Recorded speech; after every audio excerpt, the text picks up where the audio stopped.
গল্পটি শুরু হয় 1972 সালে মাদ্রিদের একটি পুরনো অ্যাপার্টমেন্টে। দেখা যায় দুই ভাই একটি মার্বেল নিয়ে খেলছিল। তখনই মার্বেলটি গড়িয়ে সিঁড়ি দিয়ে নিচে একটি অন্ধকার কোণে চলে যায়। ছোট ভাইটি লাইট জ্বালাতে গেলে দেখে সুইচ কাজ করছে না। বড় ভাই তাকে এখানে সতর্ক করে দেয় যে তাদের মা ওই কোণের ঘরে যেতে বারণ করেছেন, কিন্তু ছোট ভাই মার্বেল নিতে ভেতরে ঢুকে যায়। সে ভেতরে যায় এবং আমরা একটি বৃদ্ধাকে রকিং চেয়ারে বসে থাকতে দেখি। বাচ্চাটি মার্বেলটি ফেরত চায়, কিন্তু বৃদ্ধা কোনো রকম কোনো সাড়া শব্দ করেন না। ছেলেটি যখন মার্বেলটি নিতে হাত বাড়ায় তখন হঠাৎ বৃদ্ধার হাতটি চেয়ার থেকে পড়ে যায় এবং পাশের টেলিফোন টেবিলটি উল্টে যায়। ফলে ভয়ে ছেলে দুটো সেখান থেকে পালিয়ে যায়। গল্প এবার 4 বছর পরবর্তী সময় চলে আসে। 4 বছর পর একটি নতুন পরিবার তাদের সব সঞ্চয় দিয়ে ওই একই ফ্ল্যাটটি কেনে। তারা গ্রাম থেকে শহরে এসেছিলেন উন্নত জীবনের আশায়। ইতিমধ্যে তাদের দাদু ফ্ল্যাটটির একটি নির্দিষ্ট অংশে ইশারা করে বলেন যে তিনি নেগেটিভ এনার্জি ফিল করতে পারছেন, যদিও বাকি সদস্যরা তার কথা ইগনোর করে এবং ফ্ল্যাটে প্রবেশ করে। ফ্ল্যাটটি অনেক দিন ধরে বন্ধ থাকায় ধুলোতে ভরা ছিল। এরপর পরিবারের সদস্যরা একে একে ঘর শিফট করতে থাকে। ঘরগুলো এক্সপ্লোর করার সময় পুরনো মালিকের জিনিসপত্র দেখতে পায় তারা। অ্যাম্পারও ওই মৃত বৃদ্ধার ঘরটি দেখতে পায় এবং সেখান থেকে পুরনো সব পোশাক বের করে নেয় সে।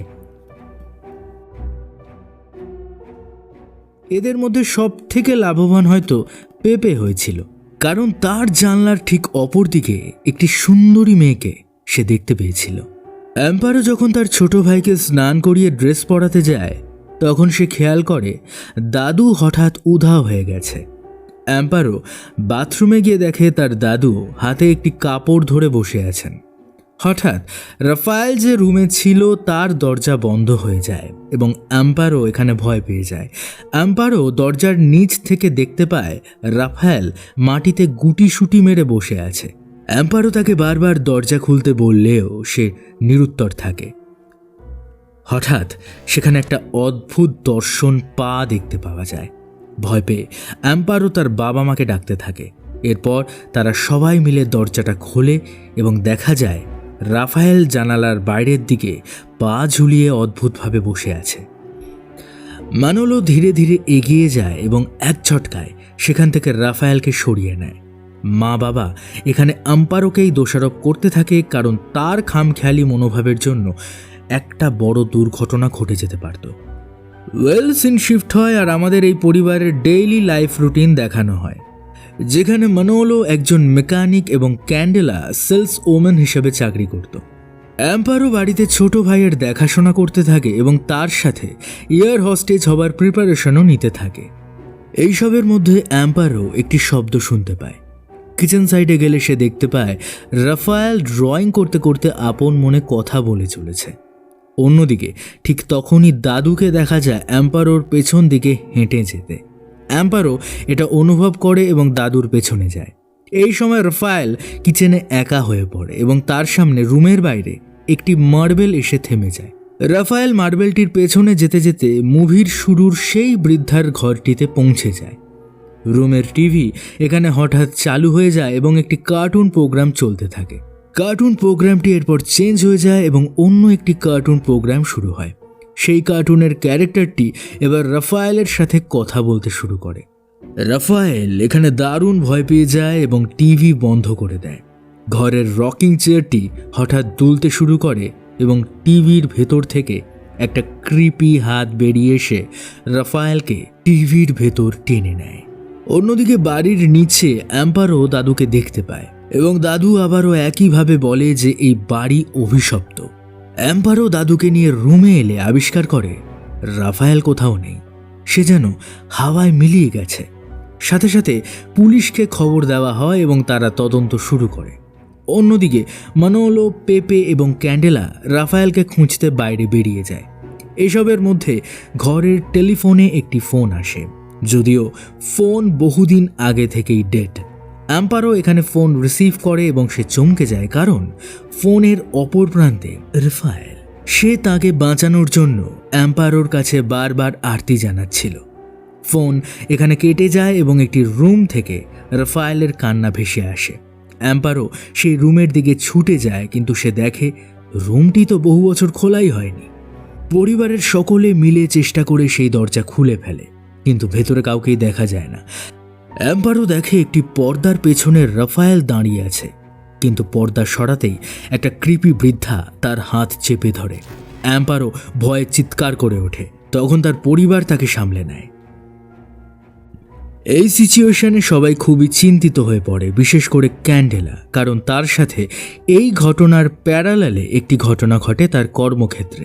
ঘটনাটা এই যে অফিসে ক্যান্ডেলা লোলা নামের প্রতিবন্ধী মহিলার সাথে কথা বলছিলেন। তখনই মহিলাটি জোরে জোরে হুইসেল বাজাতে শুরু করে। তখন সেখানে লোলার মা এসে তাকে শান্ত করে এবং ক্যান্ডেলাকে একটি প্রেয়ার কার্ড দিয়ে নিজের সন্তানদের বিশেষ খেয়াল রাখতে বলে।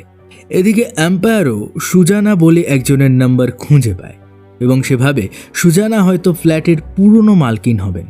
কিন্তু মালসানা 32 নামটি শুনেই ওপার থেকে ফোন কেটে দেওয়া হয়। পেপের দিকে সিন শিফট হয় এবং দেখা যায় সে বিভিন্নভাবে তার রুমের অপর দিকের মেয়েটির সাথে কমিউনিকেট করার চেষ্টা করতে থাকে, কিন্তু সারপ্রাইজিংলি সে প্রথম দিনের পর থেকে মেয়েটিকে আর দেখতেই পায়নি। শুধুমাত্র ছোট ছোট চিরকুট দিয়ে তাদের মধ্যে কথা হতে থাকে। এখানে জানা যায় মেয়েটির নাম ক্লারা। এখানে মেয়েটি একদিন জানায় রাফায়েল সুস্থ আছে। পেপে এখানে জানতে চায় সে কি করে জানল। এরপর ক্লারা তাকে বেসমেন্টে দেখা করতে বলে। পেপে মেয়েটির কথা মতো দেখা করতে যায় এবং খুবই সুন্দরী একটি মেয়েকে সে দেখতে পায়। হঠাৎ করেই একটি কৃপি বুড়ি তার ওপর আক্রমণ করে দেয়, কিন্তু পেপে কোনো রকমে প্রাণ বাঁচিয়ে সেখান থেকে বেরিয়ে আসে। অন্যদিকে এম্পায়ারও বুঝতে পারে সে প্রেগনেন্ট। হঠাৎ নিজের পেটে সে ক্ষতচিহ্ন দেখে ঘাবড়ে যায়। যাই হোক, কিচেনের দরজার কাঁচ দিয়ে সে একটি বয়স্ক মহিলাকে দেখতে পায়, কিন্তু দরজা খুলতেই সেখানে সে দেখে দাদু দাঁড়িয়ে আছে। আবার দরজা বন্ধ করতেই এক বয়স্ক মহিলাকে দেখতে পায় এম্পায়ারও। সে সাহস নিয়ে রান্নাঘরে ঢুকেই পড়ে। দাদুর সামনে যেতেই দাদু আচমকা রাফায়েলের কণ্ঠে এম্পায়ারোকে ফোন রিসিভ করতে বলে। সেই সময় হঠাৎ টেলিফোনটা বেজে ওঠে এবং এম্পায়ারও ফোন রিসিভ করে এবং নির্দেশ আসে সামনের ঘরে রাখা গ্র্যান্ডফাদার ঘড়ির কাছে যেতে। এম্পায়ারও নির্দেশ মতো ঘড়ির কাছে যায় এবং কাঁচ ভেঙে ভেতর থেকে রাফায়েলকে উদ্ধার করে। এরপর ডাক্তার আসে এবং রাফায়েলকে চেক করে মেডিসিন দিয়ে দেয়। সেদিন রাতেই ক্যান্ডেলা রাফায়েলের সাথে ঘুমানোর সময় একটি শব্দে জেগে ওঠে। সে দেখতে পায় ঘরের কোণায় একটি মেয়ে, যে কিনা পর মুহূর্তেই অদৃশ্য হয়ে যায়। এই ঘটনায় ক্যান্ডেলা ভীষণ ভয় পেয়ে যায়। অন্যদিকে এম্পায়ারও একটি গ্লাসে বিষ মিশিয়ে খাওয়ার চেষ্টা করে, কারণ সে ভাবছিল প্রেগনেন্ট হওয়ার কারণে তার কেরিয়ার শেষ হয়ে যাবে, কিন্তু তার আগেই তার হাতের গ্লাসটি ভেঙে যায়। অন্যদিকে পেপে এবার অনেকগুলো চিরকুট একসাথে পেতে শুরু করে, যেখানে লেখা মাইন। মানালো একসময় সে ডেমনিক বুড়িটিকে দেখতে পায় যে তার দিকে এগিয়ে আসছিল। অর্থাৎ ঘরের প্রত্যেকটি সদস্যের সাথে কোনো না কোনো অস্বাভাবিক ঘটনা ঘটতে শুরু করে দেয়। মানালো ভয় পেয়ে সবাইকে নিয়ে ফ্ল্যাট থেকে বেরিয়ে যায় এবং সেই রাতটুকু কাটানোর জন্য একটি হোটেল রুম বুক করে। পরদিন সকালে মানালো এবং ক্যান্ডেলা ব্যাংকে যায়। তারা ব্যাংকের ম্যানেজারকে বলে তারা ফ্ল্যাটটি ছেড়ে দিতে চায় এবং লোনের সেটেলমেন্ট করতে চায়, কিন্তু ব্যাংকের ম্যানেজার সাফ বলে দেয় মানালোদের লোনের কিস্তি পরিশোধ করতেই হবে। অর্থাৎ টেকনিক্যালি তারা এখন ফ্ল্যাটটি কোনোভাবেই ছাড়তে পারবে না। এইসবের আঁচ এবার তাদের কর্মজীবনে পড়তে শুরু করে দেয়, যেখানে ক্যান্ডেলাকে চাকরি থেকে বের করে দেওয়া হয় কারণ তার কাস্টমার সার্ভিস লো হয়ে গিয়েছিল। যাই হোক, অফিস থেকে বেরোনোর আগে ক্যান্ডেলা কোনো রকমভাবে লোলার ঠিকানা বের করে নেয় এবং তার বাড়িতে যায়। এবার একমাত্র আশা ছিল এই পঙ্গু মেয়েটি। ক্যান্ডেলা লোলার বাড়িতে গিয়ে জানতে পারে আদতে লোলা একজন স্পেশাল চাইল্ড এবং সে আত্মাকে দেখতে পারে। ক্যান্ডেলার কাছ থেকে সব কিছু শোনার পর লোলা এবং তার মা তাকে সাহায্য করতে রাজি হয়ে যায়। তারা পুনরায় সেই বাড়িতে ফিরে আসে। অন্যদিকে এম্পায়ারও সুজানার অ্যাড্রেস বার করে এবং তার বাড়িতে তার সাথে দেখা করতে চলে যায়। এম্পায়ারও দেখতে পায় সুজানা একজন বৃদ্ধা মহিলা এবং তার বাড়িটির পরিবেশও বেশ ভুতুড়ে। সুজানা এখানে এম্পারোর কাছে বিভিন্ন প্রশ্ন করতে থাকে। সুজানা হঠাৎ বলে তাদের পরিবারের কোনো বাচ্চা সদস্যের বিপদ হতে পারে। এম্পারো তখন সুজানাকে সবটা খুলে বলে। সুজানা এরপর এক গ্লাস জল আনার জন্য উঠে গেলে এম্পারো বাড়িটা ঘুরে ঘুরে দেখতে থাকে। একটা জায়গায় একটি মেয়ের ফটো দেখতে পায় সে, এবং এই সেম ফটোটি তাদের রুমেও সে দেখেছিল। এরপর সে মেয়েটির আরও কিছু ফটোগ্রাফ দেখতে পায়। হঠাৎ সে একটি ছেলের ফটোগ্রাফ দেখে যেটা এক্স্যাক্টলি আগের দেখা মেয়েটির মতোই লাগছিল। তখনই সেখানে সুজানা আসে এবং জানায় ফটোর মেয়েটি সে নয়, বরং তার বোন ক্লারা। এবং এই ক্লারা সেই ক্লারাই যাকে পেপে নিজের অপোজিট জানলায় দেখতে পেয়েছিল এবং চিঠি চালাচালি করত।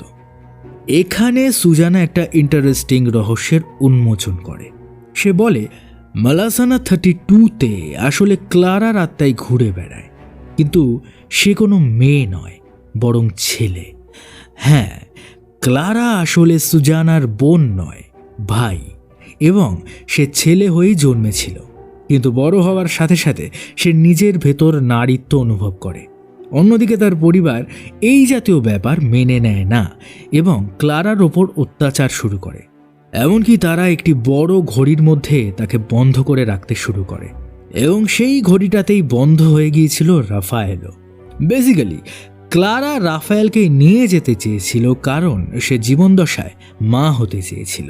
সেই সময় ক্লারা এবং তার পরিবারের মধ্যে তুমুল অশান্তির শুরু হয়। ফলে ক্লারার পরিবার একসময় সুইসাইড করে। এরপর সুজানাও ক্লারার সাথে সমস্ত যোগাযোগ বিচ্ছিন্ন করে দিয়ে বাড়িটা ছেড়ে দেয়। বেসিক্যালি ফ্ল্যাটটিতে দুটি পোর্শন, একটাতে বর্তমানে এম্পারোরা থাকছে, অন্যটিতে থাকতো ক্লারা। সুজানা এম্পারোকে এখানে জানায় ক্লারা রাফায়েলকে মুক্তি দিয়েছে কারণ সে এখন এম্পারোর গর্ভস্থ সন্তানকে চায়। এম্পারোর এখানে ক্লারার প্রতি সিম্প্যাথি জন্মায়। সে সুজানাকে জানায় ক্লারার প্রয়োজন ছিল একটু সাপোর্ট আর পরিবারের ভালোবাসার, কিন্তু সে সেটা পায়নি বলেই আজ অতৃপ্ত আত্মাতে পরিণত হয়েছে। অন্যদিকে লোলা ক্লারার আত্মার সাথে যোগাযোগ স্থাপনের চেষ্টা করে, কিন্তু সে নিজেই পজেসড হয়ে যায়। এবার এখানে একটা ইন্টেন্স মোমেন্টের সৃষ্টি হয় এবং অতৃপ্ত আত্মাটি পরিবারের বাকি সদস্যদের ওপর আক্রমণ শুরু করে। ক্লারা রাফায়েলের দিকে এগোতে থাকে এবং তখনই সেখানে চলে আসে এম্পারো।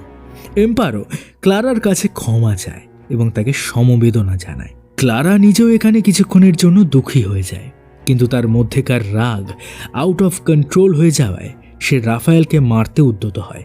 তখনই এম্পারো নিজের পেটে একটি ভাঙা কাঁচ ধরে এবং গর্ভস্থ বাচ্চাটিকে নষ্ট করার হুমকি দেয়। যেহেতু ক্লারার সেই বাচ্চাটি প্রয়োজন এবং সে এখন এম্পারোর অনাগত সন্তানকে নিজের করে নিতে চায়, তাই সে ক্রমাগত চিৎকার করতে থাকে। এই সুযোগে মানোলো পোজেসড লোলাকে নিয়ে জানলা থেকে লাফিয়ে পড়ে, কিন্তু এতে করে মানোলো মারা যায়, কিন্তু লোলার প্রাণ বেঁচে যায় কারণ সে মানোলোর ওপর পড়েছিল। এই ঘটনার পর ক্লারার আত্মা সেখান থেকে চলে যায়। সিন শিফট হয় এবং এম্পারোদের পরিবারকে দেখানো হয় এই বাড়িটি ছেড়ে দিতে, কিন্তু ব্যাংকের ম্যানেজার তো বলেছিল তারা লোন না শোধ করলে বাড়ি ছাড়তে পারবে না। আসলে এখানে মানোলো নিজের ইন্স্যুরেন্স করে রেখেছিল। এর ফলে তার মৃত্যুর পর তার পরিবার একটা মোটা অঙ্কের টাকা পায়। ফলে এম্পারোর পরিবার সমস্ত লোনের টাকা শোধ করে আবার গ্রামে ফিরে যায়। কিন্তু সিনেমার শেষে দেখা যায় ওই পরিত্যক্ত ফ্ল্যাটে আবার রকিং চেয়ারটি দুলছে, ফোন বাজছে, যার অর্থ ক্লারার আত্মা এখনও সেখানে পরবর্তী কোনো শিকারের জন্য অপেক্ষা করছে। এবং মুভিটি এখানেই শেষ হয়ে যায়। বেসিক্যালি এই মুভির ব্যাক স্টোরি ফ্রেশ ফিল দেয়, অর্থাৎ টিপিক্যাল হরর মুভি স্টোরি থেকে বেরিয়ে ট্রান্সজেন্ডার অথবা সমকামীদের নিয়ে একটা ব্যাক স্টোরি রাখা হয়েছে। এখানে ক্লারা বেসিক্যালি সুজানার ভাই। ছোট থেকে বড় হতে হতে সে আবিষ্কার করে তার দেহ পুরুষের হলেও মনের দিক থেকে সে নারী, এবং সেইভাবেই সে নিজেকে গড়ে তুলতে থাকে। কিন্তু তৎকালীন রক্ষণশীল পরিবার সেটা মেনে নিতে পারে না এবং সামাজিক হেনস্থার হাত থেকে বাঁচতে নিজেদের শেষ করে দেয়, এবং ক্লারা অতৃপ্ত বাসনা নিয়ে এই বাড়িতেই বন্দী হয়ে যায়। বেসিক্যালি ক্লারা মা হতে চেয়েছিল, তাই বাড়ির সবথেকে ছোট সদস্য রাফায়েলকে সে টার্গেট করে। পরে যখন অ্যাম্পারো প্রেগনেন্ট হয়ে যায় তখন তার নজর অ্যাম্পারোর ওপর পড়ে। এছাড়া ক্লারা শারীরিকভাবে পেপেকেও পেতে চেয়েছিল, কারণ সে সমকামী ছিল। এখানে বলে রাখি বন্ধুরা, মুভিটি খানিকটা সত্যি ঘটনার ওপর বেসড করে নির্মিত। বেসিক্যালি 1970-এর সময় স্পেনে একনায়কতন্ত্র চালু ছিল। ফ্রান্সিসকো ফ্রাঙ্কোর স্বৈরশাসনের সময় স্পেনে LGBTQI এর অধিকারগুলোকে ব্যাপকভাবে দমন করা হয়েছিল। তার শাসনকালে হাজার হাজার সমকামী মানুষকে কারারুদ্ধ করা হয়, বাস্তুচ্যুত করা হয় অথবা মানসিক হাসপাতালে নিষ্ঠুর চিকিৎসার শিকার করা হয়, যা তার শাসনকালকে একটি সমকামিতা বিরোধী স্বৈরশাসন হিসেবে চিহ্নিত করে। ফ্রাঙ্কোর মৃত্যুর 4 বছর পর 1979 সালের আগে স্পেনে সমকামিতাকে বৈধতা দেওয়া হয়নি। এই ছিল 32 মালাসানা স্ট্রিটের এন্ডিং এক্সপ্লেনেশন ভিডিওটি কেমন লাগলো অবশ্যই জানান আমাদের ইউটিউব কমেন্ট বক্সে। ভালো লাগলে লাইক, কমেন্ট, শেয়ার করতে ভুলবেন না। চ্যানেলটি সাবস্ক্রাইব করে আমাকে একটু সাপোর্ট করবেন, যাতে আরও নতুন নতুন ইন্টারেস্টিং ভিডিও বানানোর উৎসাহ এভাবেই পেতে পারি। ভালো থাকবেন, সুস্থ থাকবেন। নেক্সট এপিসোডে আমি থাকবো আবার একটি রোমাঞ্চকর মুভি এক্সপ্লেনেশন নিয়ে।